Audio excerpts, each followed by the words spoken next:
Hey everybody, Thomas here again with another Mosaic training video. This one going over the power portion of the training plan. So just a few little notes off the bat. So in general, I feel like a lot of people bring power into question in terms of how useful it is in when you're training it.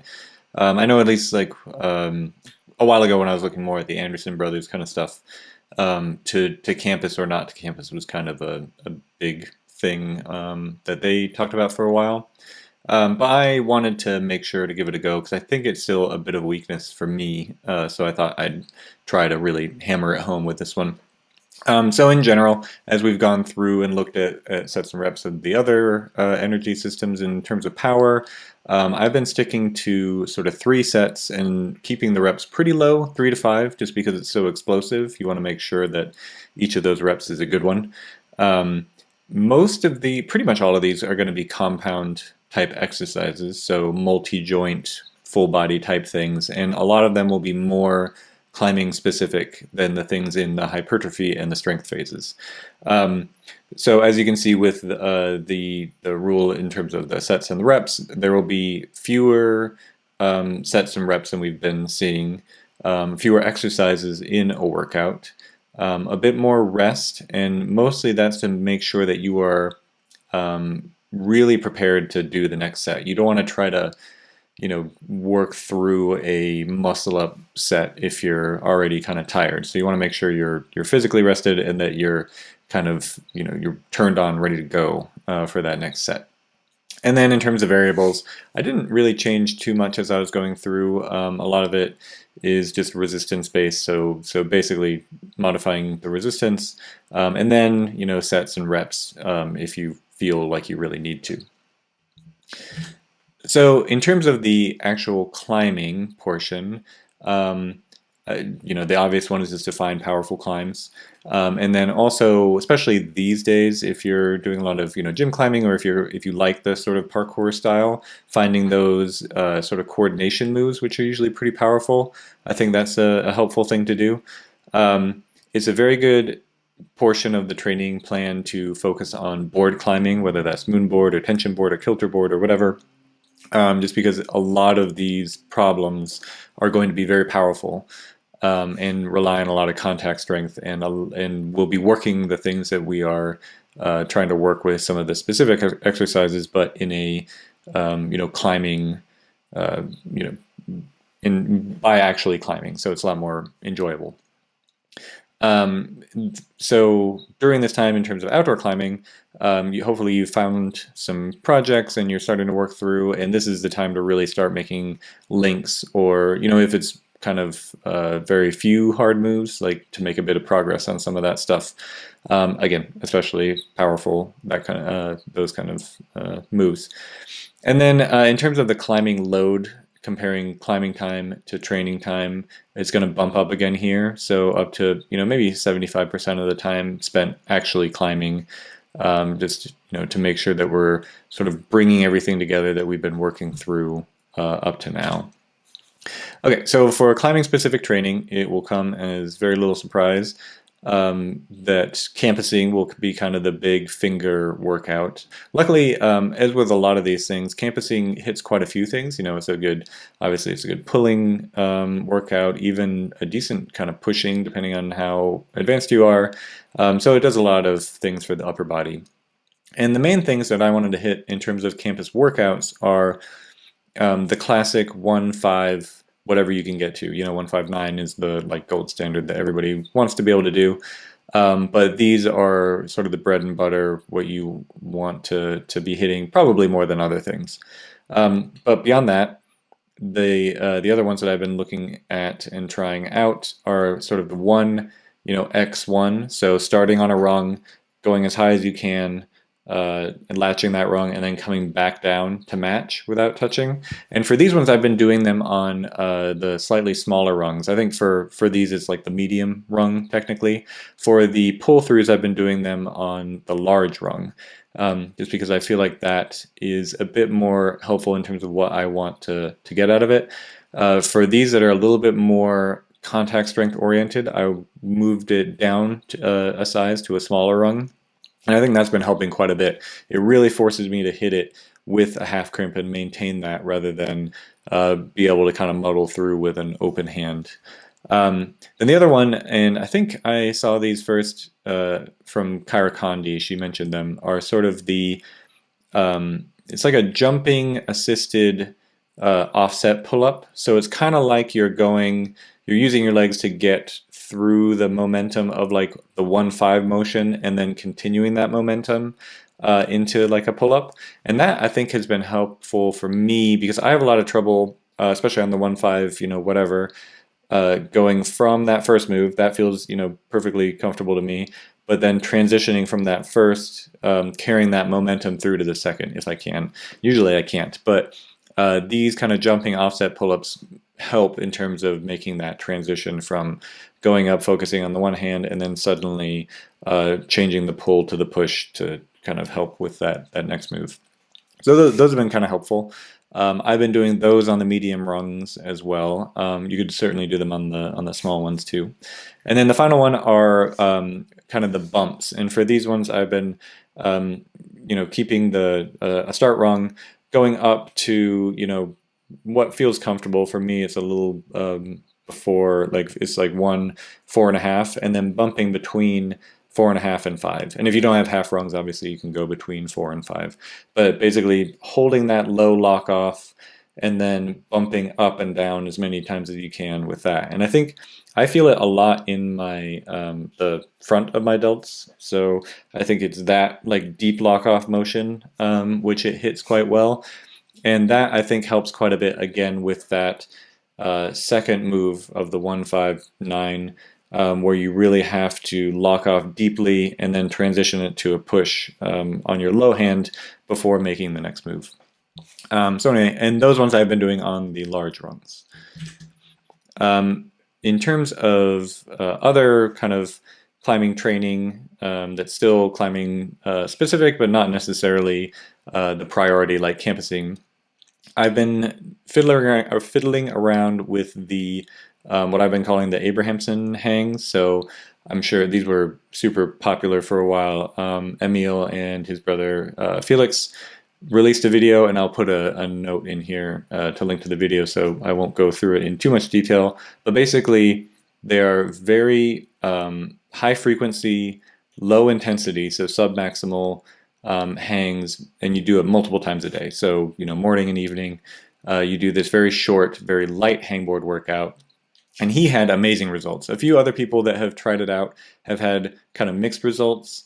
And there's a lot of speculation as to why his results were so good. But one of those things is that the high frequency and very short duration hangs like this work pretty well to increase the tendon stiffness. And I added them into the power phase because it's very similar to what you would get from campusing, is that increase in tendon stiffness. And so I figured this would be a nice thing to test out in here as a good time to do it. And so far they're fine. They kind of help. They definitely make my fingers feel a little bit less achy. They sort of feel a little bit more, I don't know, primed most of the time. So I don't mind them, and I don't think they would be too risky to add. It doesn't seem like it's too much of a too much of a risk if you wanted to try it. And then the other thing I wanted to keep doing are the no hang workouts that I've been doing, and I feel like because these are also pretty low duration, you're doing that lift motion, that the load is high but the duration is low. It feels to me like it's a little bit more toward this kind of contact strength end of the finger workout spectrum, as opposed to the pure strength end that you might be getting from slightly longer duration, 7 to 10 second one arm hangs. So I've been kind of working with those. Also, I've been seeing so much kind of steady progress with these. I've been curious as to how that will keep going. So anyway, those have been pretty helpful. I like those quite a bit, and they're easy to work in. It doesn't take that much out of your climbing time. Okay, so for the non-climbing, more weight room training that we've been doing, that I've been doing, the big one are muscle ups. So you can do these either on a bar or on rings. I find the rings quite a bit harder and much more technical. I feel like it always takes me a while to remember how to do the false grip. There are, thousands of videos to really hammer home what you need to do on ring muscle ups. So, please just look there. But mastering that false grip helps quite a bit when you're transitioning from underneath to up top, just because it's both difficult and a little bit dangerous to have to re-grip, as you're going from bottom to top. So because of that, I've been doing more of it on the bar, just because I can focus a little bit more on the actual power portion rather than the technique. But these I feel are pretty helpful to do, and it feels like it's definitely a full body type of workout. And then the other thing that's kind of a full body workout that I've been toying with, but I am not good enough to actually do them consistently, are maybe more Olympic lifts, kind of like the power cleans. And because they are so technical, I would be hesitant to say that they would be something that you should add if you don't do them already. But I think if you have any kind of background with that, this might be a really good place to put them in. So I've been doing them a little bit just for my own edification and to get a little bit better at them, but they're a bit questionable in terms of whether they're worth adding in to your training, especially if you're not used to them. So for the pushing exercises, I've been doing an overhead press, kind of a military press, but standing with a barbell and using them a little bit more explosively. So not like full jumping with your legs, essentially like doing a little mini squat in order to get the bar up, but just trying to explosively push rather than really statically do it. And then another one for me, especially at home, that's easy to do, are kind of explosive push-ups. I've done them before on a med ball, where you kind of bounce back and forth between one hand on the med ball, one hand on the floor, push up, and then in one dynamic motion, pushing and then swapping one hand over to the floor and then the other hand on the med ball. I don't have a med ball at home, so I've just been using like yoga blocks, which can be a little bit tricky in terms of getting knocked over. I've definitely smacked my face a couple times, but they do the job. But essentially, this kind of dynamic pushing, just to continue with the dynamic motion theme. And then core, I've been doing a few things here. These are kind of new for me, are like L hang to levers. So hanging in as nice of an L hang as you can, and then focusing sort of on your, at least for me, my hips, and then pushing those up and pushing out into a a full front lever. Or if those feel hard, you can always do like pushing into a one-legged front lever or a straddle lever as well. And those feel like they've been working me pretty well. I like those quite a bit, doing those instead of something like ice cream makers, which we've done before. I like the kind of the hinging motion, and it feels like it really allows me to focus on getting my hips up in the lever. That's something that I have trouble with, is sagging. So I'm gonna keep working on those, I think. The other one for core is doing dragon flags. So these are a Bruce Lee special. I do them. They're always kind of tricky to find a place to do them. You just need some very fixed, solid surface that you can grab onto. And I know a lot of people do them on a bench, grabbing onto the bench, but behind their bed or behind their head. I find that a little bit awkward, and it feels a little unstable. So I just found a random spot in my gym where one of the exposed I-beams is there, and just put a yoga mat up next to it, and then it's a little bit more comfortable to grab like right by my head rather than all the way back behind it.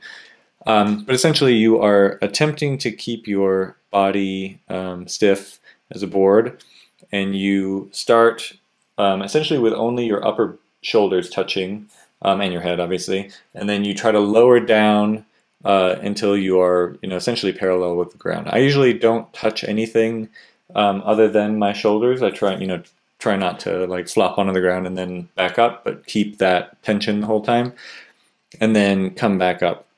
And these are very difficult for me. I feel like that it's a lot of tension through there and through kind of the whole chain while you're doing these. So I think that will be very helpful in general for body tension.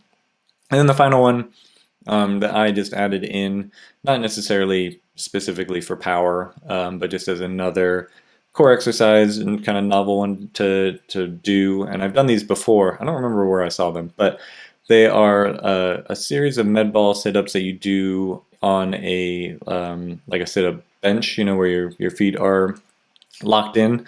And I generally use a 15-pound ball, and you kind of go through these motions of very short motion of crunches, essentially trying to move from a little bit below parallel to the ground to a little bit above. So they're very small motions.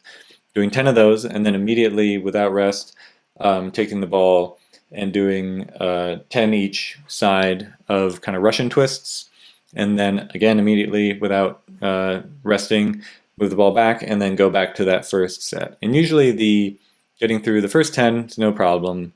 The Russian twists feel okay, and then for whatever reason that transition from the Russian twist to the final set of crunches is brutal, and it's pretty difficult for me to get through. So those ones have been good. Again, I'm kind of using muscle soreness as a guide for those, so the fact that I'm feeling a bit wrecked after them is a good sign anyway. Okay, so the actual week here that I am doing with this whole workout. So Monday's kind of a bigger day in terms of getting in the climbing specific training. So it's a gym day, go in, warm up a little bit, do my campusing, do maybe a little bit more climbing after that, and then go downstairs and do the no-hang training. And then beyond that, doing muscle-ups and med ball sit-ups. So you can see the high on the climbing specific stuff, pretty low compared to what we've been doing before on the non-climbing, the weight room stuff. And then Tuesday, I don't go to the gym, stay home, and I just do those dynamic push-ups and then the L-sit to levers. And you can see both Tuesday and Thursday, the home days, I do those just because they're nice, easy workouts to do without any equipment. Wednesday is another gym day. This time no campusing, but I'm doing the no hangs again, and then overhead press and dragon flags. So you can see it's kind of the combo of a climbing specific workout, some upper body workout, and then a core workout. And then Thursday, like I said, is the home workout. Friday, back in the gym. This time it's campusing, but no hanging. If that makes sense. And then doing muscle ups again, and then trying to work in deadlifts too, just because I feel like those are pretty much always helpful. And I, just want to get better at them. They're kind of fun to mix in there. And then weekend, as usual, is either climbing outside, or gym climbing, or just plain old rest. Okay, so the measurements of success do not look that different from the other ones. So hopefully the assessment should show the highest scores of all. This is kind of when all of the previous gains that we've been making kind of come together and coalesce into this final, peaking, hopefully, phase. And then the benchmarks, I'll try to revisit those and hopefully finish off some of those kilter board problems that I put as helpful benchmarks. And then any projects that I've been working on, hopefully, just making progress on that kind of stuff. And then in general, gym climbing should feel a little bit better, as you're, even if the problems, have been reset and you can go through, at least you can tell that you're having more success on the various grades, hopefully. Okay, that is it for the power phase. Next we'll do the power results and then do a wrap-up video, hopefully, to see how this all turned out. So in the final stretch here, almost done, and hopefully we find out some helpful information. All right, thanks everybody. See you next time. Bye-bye.